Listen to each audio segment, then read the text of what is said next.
아버지, 우리 지금 성경 마태복음 6장 9절 13절을 읽었는데 우리가 암송하는 말씀이죠. 이걸 뭐라고 이야기합니까? 주기도문이라고 얘기해요. 왜 주기도문이라고 하는지 아십니까? 주님이 가르쳐 주신 기도문, 그래서 주기도문이라 그래요. 그래서 오늘부터 우리 몇 주간 이 주기도문에 대해서 함께 좀 은혜를 나누고자 합니다. 이 땅에 많은 종교들이 있습니다. 그리고 그 종교들은 나름대로 다 기도라는 종교의식을 가지고 있습니다. 또 특별한 종교가 없더라도 우리 인간들은 영적인 존재이기 때문에 알게 모르게 다 기도하고 있습니다. 그렇다고 해서 그 기도들이 다 똑같을까요? 결코 똑같지 않습니다. 왜? 종교마다 드리는 기도의 대상 자체가 다르기 때문에, 또 기도라는 형식을 취하긴 하지만 어떤 기도는 자신의 마음에 있는 것을 쏟아놓는 이 넋두리에 가까운 것일 수도 있고, 또 어떤 기도는 자기 욕심만을 채우려는 이기적인 기도가 있고, 또 여러분 요가할 때 이렇게 명상하는 거 아시죠? 그것도 기도의 일종이거든요. 명상이나 마음 공부, 그냥 거기에 그치는 경우도 많이 있습니다. 여러분, 기도는 누구한테 하는 걸까요? 하나님한테 하는 거예요. 너무 당연한 질문이라 좀 당황하셨죠? 하나님을 생각하지 않고 그냥 마음속에 생각나는 것을 그냥 입 밖으로 내는 것은 성경이 가리키는 올바른 기도가 아닙니다. 그래서 우리의 기도가 올바른 기도가 되기 위해서는 먼저 우리의 기도를 받으시는 하나님이 어떤 분인지를 잘 알아야 됩니다. 하나님을 제대로 알지 못하면 유대인처럼 외식하는 기도를 하게 되고, 또 이방인처럼 중언부언하는 기도를 하게 될 수도 있습니다. 어떤 신학자가 이런 말을 했어요. 기도가 단순히 우리에게 필요한 것을 하나님께서 얻어내는 수단이라면 하나님을 알 필요가 없다. 우리가 어떤 물건이 필요하면 그 물건을 파는 가게로 가서 사면 되지, 가게 주인이 어떤 사람인지 알 필요가 없는 거와 마찬가지다. 내가 원하는 물건이 그 가게에 있다는 것만 알면 충분합니다. 마찬가지로 하나님에게서 내가 원하는 것을 얻어내는 것이 기도의 목적이라면 하나님에 대해 알 필요를 느끼지 않을 것입니다 라고 이야기를 했어요. 자, 무슨 얘기냐? 여러분, 슈퍼 가서 물건 살 때 그 주인의 마음을 알려고 노력합니까? 누군지도 모르는 경우가 태반일걸요? 너네 학교 앞에 편의점의 사장님이 누군지 아니? 알 필요 없어요. 왜? 물건 사서 값을 지불하면 되니까. 근데 우리가 마치 하나님께 기도하는 것을 이렇게 생각하는 경우가 있다는 거예요. 그냥 내가 구하고 얻기만 하면 되는 것처럼. 그럼 하나님을 알 필요가 없겠죠. 근데 아니라는 겁니다. 아니라는 거예요. 많은 사람들이 기도를 오해해서 자기가 원하는 것을 하나님께 그냥 받아내는 그 어느 수단이 기도의 전부라고 생각하는 경우가 많이 있습니다. 그러다 보니까 기도하면서 때도 쓰기도 하고, 더 많이 받아나기 위해서 무엇인가를 해야 한다고 생각하기도 하고, 또 어떤 사람은 심지어서 교회 와서 해결되지 않으니까 점쟁이 찾아가 점도 보고 굿도 하고, 심지어 다른 종교를 찾아가기도 합니다.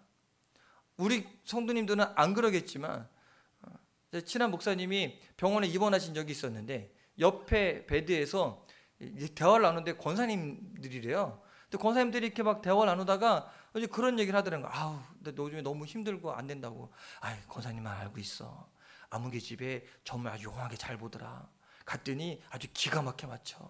이번에 이거 퇴원하고 나면 그 집 가서 권사님도 같이 점도 봐. 실제로 이런 일들이 교회에서 벌어진다니까요. 왜 이런 일이 벌어집니까? 왜? 우리가 예배 잘 나오고 헌금 잘하고 봉사 열심히 해도 교통사고 날 수 있어요. 내가 조심하지 않으면.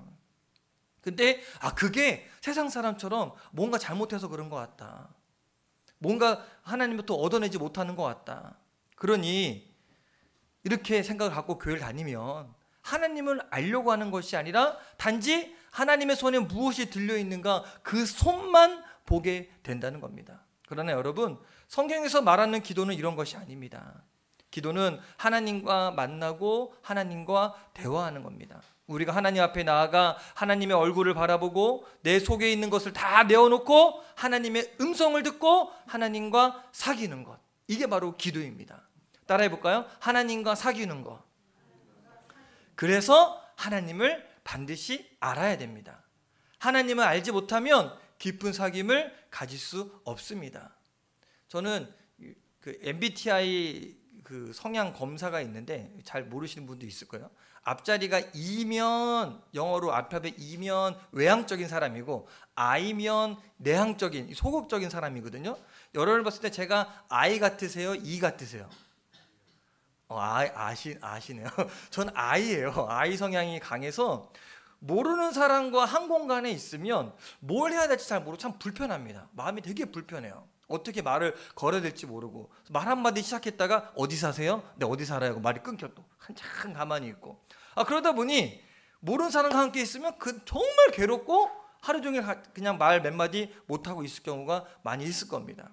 여러분도 그렇지 않겠습니까? 친한 사람이랑 있으면 1시간 얘기하는 거 시간 금방 갈 거예요. 그러나 잘 모르는 사람, 누군지 모르는 사람하고 둘이 딱 한 방에 갖다 놓으면 너무나 힘든 시간일 겁니다. 대부분의 사람들이요, 기도를 어려워하고 기도의 깊이를 체험하지 못하는 이유는요, 기도하는 행위, 이 말하는 것이 힘든 것보다 하나님과 함께 있는 것이 힘들기 때문에 그럴지도 몰라요. 하나님을 잘 모르니까. 하나님 앞에 있으면 할 말이 별로 없어. 5분 정도만 기도하면 기도할 거리가 없어. 왜 그렇게 됐습니까? 누굴 모르기 때문에? 하나님을 잘 모르기 때문에. 어제 저녁에 수진이가 수민이네 집에서 잠을 잤어요. 근데 우리 수진이가 착해서 저한테 이제 핸드폰 관리를 받아서 밤 11시에 잠기잖아요. 근데 막 설교 마무리하고 있는데 9시쯤에 넘어서 목사님, 오늘 밤만 핸드폰을 풀어주시면 안 되겠습니까? 야, 자야지, 내일 주일인데 풀어주면 되겠니? 그럼 목사님, 새벽 1시까지만 풀어주면 안 되겠습니까? 그래서 알겠어. 그래서 풀어줬는데 물어봤어요. 어제 몇 시 잤니? 2시 반에 잤대요.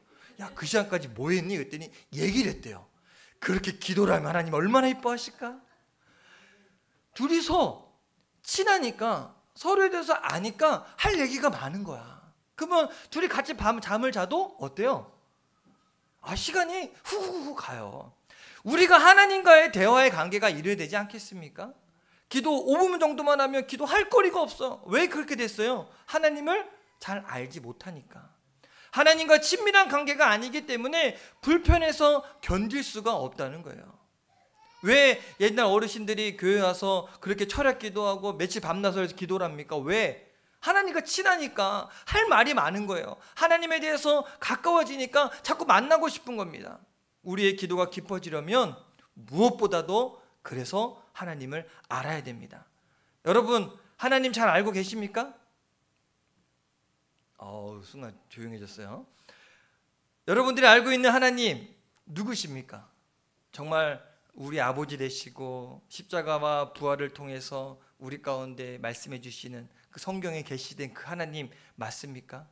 여러분들은 이 믿음의 이력, 이 연수가 쌓이면 쌓일수록 하나님에 대해 더 깊이 알아가고 있다고 자신할 수 있습니까? 아니면 5년 전에, 10년 전에 믿고 알던 그 하나님이나 지금이나 똑같습니까? 더 알아가고 있습니까? 아니면 아직 잘 모르겠습니까? 누군가 당신이 믿는 하나님에 대해 소개해줘 라고 이야기하면, 그래 내가 몇 년 동안 신앙생활을 했으니까 그 하나님에 대해서 잘 이야기해 줄 수 있습니까? 아니면 글쎄 나도 잘 모르겠네 이러시겠습니까? 한 집에 사는 이 부부도요, 남편에 대해서 아내에 대해서 이야기하라 그러면 적어도 우리가 30분 1시간은 얘기할 수 있습니다. 왜? 같이 살았으니까. 뭐 하나님과 우리 매일 동행합시다 라고 이야기하면 하나님에 대해서 더 많이 알아야 되지 않겠습니까? 하나님을 아는 것만큼 우리의 기도가 달라질 수 있습니다. 어떤 사람은 내 문제는 하나님도 해결하지 못해 이렇게 생각하는 분이 있어요. 이렇게 생각하면 어떻게 될까요? 그분 생각엔 하나님은 너무 작은 분이야. 그러면 기도를 할까요?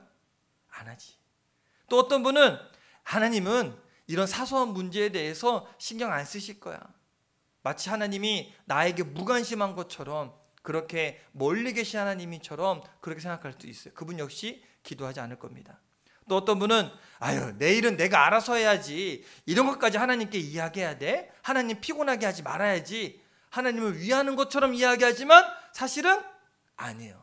교만한 겁니다. 왜? 내 거를 내가 다 한다고 생각하는 것 때문에 하나님께 기도하지 않는 거예요. 하나님에 대해서 오해하고 잘못 알고 있는 것입니다. 그러나 하나님이 내 아버지라고 생각하면 달라질 겁니다. 만약 그분이 나의 작은 신임에도 응답하시고 또 내 말에 귀를 기울여 주시는 아주 세심한 분이라는 것을 우리가 알면 기도가 달라질 겁니다. 조금만 힘들어도 누구한테 이야기할까요? 하나님께 이야기할 겁니다. 마치 우리 하윤이가 아주 작은 일에도 아빠한테 이야기하는 것처럼 우리가 하나님에 대한 신뢰가 확실하면 하나님 앞에 작은 일도 이야기할 겁니다. 그렇기 때문에 우리는 이 주기도문을 통해서 올바른 기도가 어떤 것인지 알면 그 무엇보다도 왜 주님께서 이 기도를 알려주시고 어떤 말씀으로 시작하는지에 대해서 알면 우리가 확실하게 기도에 대한 확신과 하나님에 대한 믿음을 가질 수 있게 될 것입니다. 주기도문의 첫 머리를 보면 예수님께서 이렇게 시작합니다. 같이 따라해 볼까요? 하늘에 계신 우리 아버지. 이 말은요, 우리가 믿는 하나님에 대해서 딱 두 가지로 설명하고 있습니다. 어디 계신다? 하늘에 계신다. 또 우리 아버지 되신다. 아주 쉽죠? 하나님을 두 가지로 설명하고 있어요. 하늘에 계시고 우리 아버지 되신다. 자, 그럼 먼저 우리 기도를 듣고 계신 하나님이 하늘에 계신 분이라고 이야기하는데 문자 그대로 받아들인다면 하나님이 계시는 그 하늘은 어딜까요? 어딜까요? 저 창공, 우주 공간, 그 어디에 하나님이 계실까요? 이 하늘을 이야기할 때 우리는 먼저 공간적인 개념으로 이야기해서 우리 며칠 전에 보니까 하늘이 참 이뻐요. 어제 저녁에도 노을이 너무 이뻐서 제가 오랜만에 사진도 찍었어요. 하늘이 참 이뻐요. 이 하늘은 우주 공간을 이야기하는데 영어로 스카이라고 이야기합니다. 하늘, 맑은 하늘. 만약 주님이 말씀하신 하늘, 이 우주 공간을 의미한다면 하나님이 이 우주 공간 어디에 있을 것이라 생각할 수 있습니다. 정말 하나님이 이 스카이, 우주 공간 어디에 하나님이 계실까요? 아니에요. 이 공간적인 개념 가운데 계시지 않아요. 이 우주는 하나님의 창조물이지 하나님이 계실 만한 곳은 결코 될 수 없습니다. 그렇기 때문에 하나님 말씀하신 하늘은 아까 김선희 권사님 답을 얘기했는데 천국이에요. 하나님의 영역을 의미하는 말로 이해해야 됩니다. 영어로 말한다면 heaven이라고 이야기할 수 있어요. 성경에서 하늘, 이 heaven이란요 하나님의 영역입니다. 우리 영역과 다른 하나님의 영역. 전도서 5장 2절에 이 말씀을 아주 기가 막히게 이야기합니다. 같이 한번 읽어볼까요? 시작. 너는 하나님 앞에서 함부로 입을 열지 말며 급한 마음으로 말을 내지 말라. 하나님은 하늘에 계시고 너는 땅에 있음이니라. 그런즉 마땅히 말을 적게 할 것이라. 자, 전도서에 딱 구분을 짓습니다. 하나님은 어디에 계시고 하늘에 계시고 나는 어디에 있고 땅에 있고. 그래서 하나님 앞에서 함부로 하지 말라는 거예요. 이 말은 하나님은 우리 인간과 다른 차원에 계신 분, 우리가 함부로 할 수 있는 그런 존재가 아니라는 겁니다. 하나님은 우리를 뛰어넘는 너무나 크고 놀라운 분이 우리 하나님이시라는 겁니다. 그런데 어떤 사람들은요 그 놀라운 하나님을 마치 도깨비 방망이처럼 내가 원하는 것 다 들어주는 분이라고 착각하는 경우도 있습니다. 또 어떤 사람은 자신이 하나님께 제물을 바치고 하나님이 원하는 어떤 것을 해주면 하나님도 자신이 원하는 것 다 들어줄 것이라 오해하기도 합니다. 그래서 기도할 때 이런 기도, 하나님과 거래하는 경우가 있어요. 하나님 이거 해주시면 내가 이거 할게요. 하나님 이번에 집 팔게 하면 내가 얼마 헌금할게요. 이렇게 하나님과 거래하는 경우도 있습니다. 이러면 될까요? 옳지 않습니다. 그렇게 생각하는 하나님은요 무당들이나 점쟁이들이 말하는 잡신에 불과한 겁니다. 그들은 평소에는 마음대로 살다가 자기가 필요할 때 우상 앞에 많은 재물을 바치고 온 정성을 다해 3000배, 10,000배 절하고 나면 기도하고 나면 그 신이 꼼짝없이 자인의 소원을 들어줄 거라고 생각합니다. 우리가 믿는 하나님 그런 분일까요? 그냥 돈만 바치면 적당하게 죄도 눈 감아 주시는 그런 분일까요? 결코 아닙니다. 우리 하나님은 전능하신 분이십니다. 온 우주와 땅을 창조하신 분입니다. 지금도 살아계셔서 온 땅을 통치하고 계십니다. 또 인간의 생사복을 주관하시고 사람의 말에 왔다 갔다 하는 분이 아니라 오히려 우리의 심장과 폐부와 생각을 꿰뚫어 알고 계시는 분입니다. 저는 여러분의 생각을 알 수 없어요. 지금 예배를 드리고 있는지, 머리로 딴 생각하고 있는지. 그러나 우리 하나님은 알고 계신다는 겁니다. 그렇기 때문에 우리가 정말 하나님이 어떤 분인지 알면 사람들에게 보이기 위해 외식하는 기도는 할 수 없습니다. 누구한테만 하는 기도가 돼야 돼요? 하나님 앞에 들어주는 기도.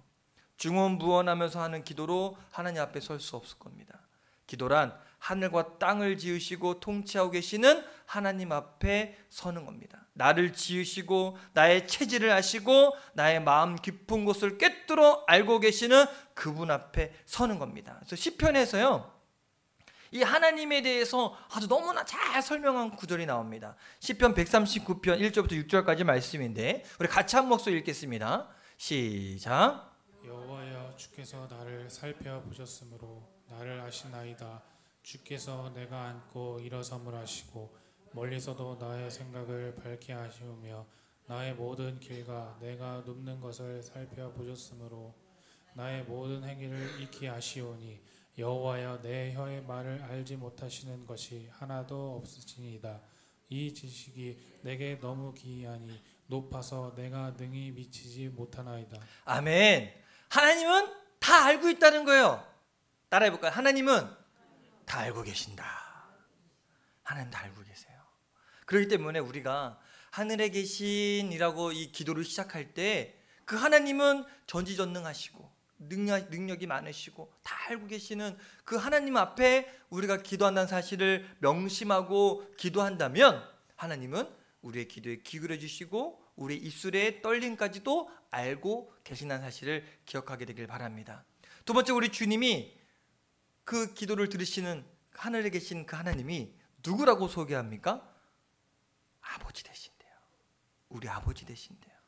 근데 여기 우리 아버지 이거를 원문에 봤더니 파테르 헤몬이라는 단어를 씁니다. 이 파테르 헤몬은 아빠, 아버지, 정말 친근한 아버지라는 의미예요. 당시의 유대인들은요, 하나님을 아버지라고 부르지 못했어요.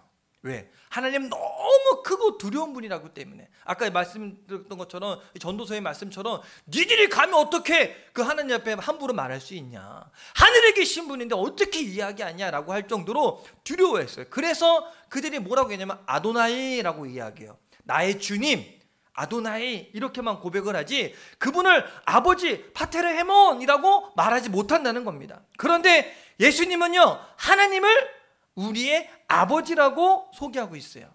이것은 정말 그 당시에는 이해할 수 없는, 상상도 할 수 없는 파격적인 말이었습니다. 사실 세상에 여러 종교가 있지만 자신이 믿는 신을 아버지라고 부르는 종교가 있을까요? 자, 불교에서 부처님을 아버지라고 부릅니까? 공자님을 아버지라고 부릅니까? 아니거든요. 절대자이기 때문에 세상의 모든 신들은 두려움의 대상입니다. 그래서 인간과는 멀리 떨어져 있는 어떤 알 수 없는 미지의 존재, 나에게 소원을 들어주는 존재, 뭐 그런 존재라만 생각하는데 예수님은요, 하늘에 계신 하나님이 우리 아버지라고 이야기합니다. 여러분은 하나님이 저와 여러분의 아버지 되신 것을 믿어지십니까? 하나님이 우리 아버지 되심을 잘 나타내는 비유가 우리가 너무나 잘 아는 누가복음 15장에 나오는 잃어버린 탕자의 비유입니다. 이 비유는 너무나 잘 알기 때문에 여러분 설명할 필요는 없겠지만 간단하게 설명하자면, 한 아버지에게 두 아들이 있었는데 어느 날 둘째 아들이 아버지 유산을 달라고 요구합니다. 아버지가 줬어요. 이 아들이 아버지 재산을 갖고 먼 나라로 갑니다. 돈이 많아지니까 허랑방탕하게 살다가 다 날려버립니다. 그러다가 죽을 고생을 하던 이 아들이 아버지에게 돌아오기를 결단하고, 아들이 아니라 그냥 종이라도 좋으니까 그냥 먹이만 달라고, 바다만 달라고 그렇게 아버지께 부탁을 합니다. 자, 보통의 아버지라면 어떻게 합니까? 내쫓습니까? 받아줍니까? 내쫓아요? 받아주지 않겠어요? 아들이잖아요. 근데 자신의 재산을 다 탕진하고 왔어요. 받아주긴 하겠지. 그런데 조건을 달 거예요. 너무 쉽게 다음부터 한 번 더 그래봐. 받아준다고 해도 못된 버릇을 단단히 고친 후에 받아줄 겁니다. 그런데 성경에 보면 우리 하나님은 그렇지 않아요. 둘째 아들이 멀리서 오는 것을 보고 달려가서 끌어안고 입을 맞춥니다. 종도를 시켜서 좋은 옷을 꺼내 입히고 반지를 끼우고 신발을 시킵니다. 그리고 살찐 송아지를 잡아서 잔치를 베풀어 줍니다. 놀랍지 않습니까? 어디에도 너 뭐 했니? 그 돈 다 어쨌니? 어떻게 살았니? 물어보지도 않아요. 그냥 온 것으로 잘했다. 그리고 마음껏 사랑을 베풀어 줍니다. 이 비유에서 말하는 것은요, 두말할 것도 없이 이 아버지는 하늘아버지 하나님을 이야기하고, 예수님은 그 하나님이 정말로 말도 안 되는, 세상 사람으로는 이해할 수 없는 상식으로 그 아들을 사랑하는 것을 그대로 보여주고 있습니다. 예수님께서 이 비유를 통해 하나님은 둘째 아들과 같이 하나님을 떠나 허랑방탕하게 사는 우리들을 용납하시고 사랑으로 받아주는 분이 하나님이라고 소개하고 있습니다. 당연히 심판받아야 함에도 불구하고 심판보다는 사랑과 구원을 우리에게 베풀어 주셨어요. 얼마큼 사랑하셨어요? 요한복음 3장 16절에 하나님이 이처럼 사랑했다. 우리를 죄에 대해서 분노하기보다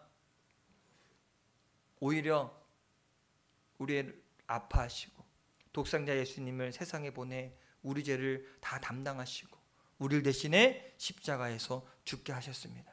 거기서 끝나지 않고 십자가에 죽은 예수님을 자신의 구원자로 믿는 사람에게 성령을 주셔서 하나님의 자녀로 삼아 주셨습니다. 그때부터 우리가 하나님을 아버지라고 부를 수 있는 거예요. 이것이 바로 구원입니다. 갈라디아서 4장 6절 7절에 이 사실을 이렇게 설명합니다. 같이 한번 읽어볼까요?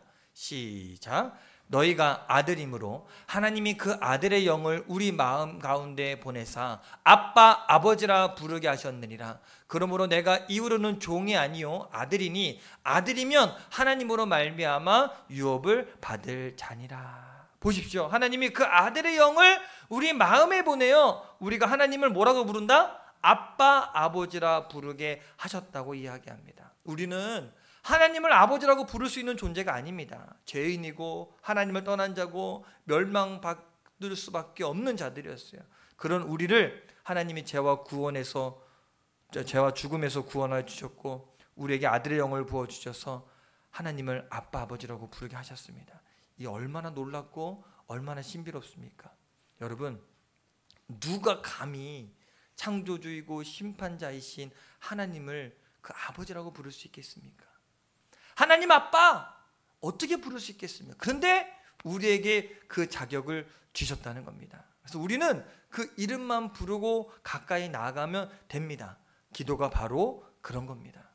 어떤 목사님 설교 가운데 이런 예화를 들려주신 적이 있어요. 제가 예전에 한번 소개한 적이 있었는데 다시 한번 소개하면서 말씀을 마치려고 하는데, 어느 초등학교 운동회 때 달리기 시합이 있었습니다. 두 사람씩 서서 장애물 경기를 하는데 마지막 주자로 나선 선수를 보니까 한 명은 아주 키가 큰 육산 선수 출신의 아이였고 또 다른 아이는 키가 아주 작은 별로 두드러진 특징이 없는 아이였어요. 누가 이길까요? 키 작은 아이가 이길까요? 키 크고 육산 선수 출신 아이가 이길까요? 육산 선수는 아이가 이기겠죠. 뭐 큰 이변 없었어요. 예상대로 키가 큰 육상 선수 아이가 막 뛰어갑니다. 장애물 달리기잖아요. 그래서 허들을 넘고, 근데 거기에 어떤 게 있었냐면 밀가루 통 안에 이 사탕이 있고 그 사탕을 머금고 그 쪽지를 찾아서 그 쪽지 안에 있는 이 미션을 성취해서 그 사람을 같이 데리고 꼬린점으로 들어가면 이기는 게임이었어요. 그러니까 훨씬 앞서서 이 키가 큰 유상 선수가 밀가루통 앞에 왔어요. 그래서 막 해서 사탕을 못 찾습니다. 그리고 나서 종이를 찾아서 종이를 딱 펼쳐봤는데 거기에 할머니라고 써 있는 거예요. 그러니까 막 관중석에 가서 할머니 한 분은 손을 잡고 다시 거기서부터 달리기 시작합니다.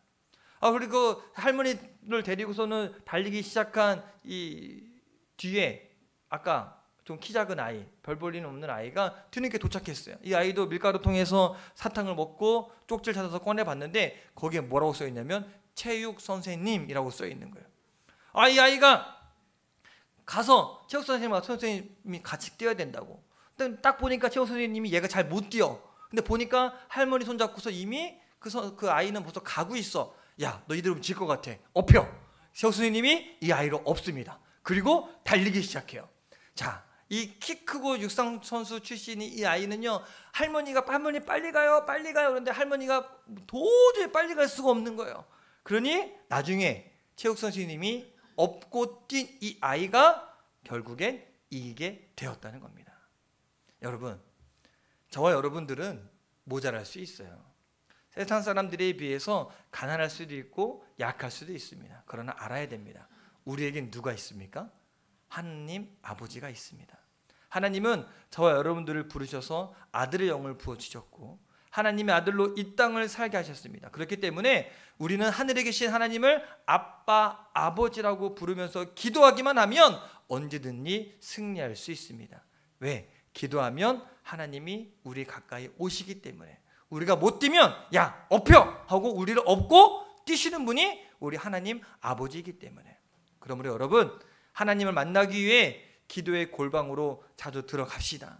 때로 얻든지 못 얻든지 기도합시다. 아침에도 기도하고 저녁에도 기도하고 힘들 때도 기도하고 절망적인 상황을 만났을 때도 기도를 통해 하나님을 만나고 또 그분이 주시는 힘을 얻고 또 하나님을 더 자주 만남으로 하나님을 닮아가고 또 하나님으로 기뻐하는 삶을 살아가는 저와 여러분 되길 주님의 이름으로 간절히 축원합니다.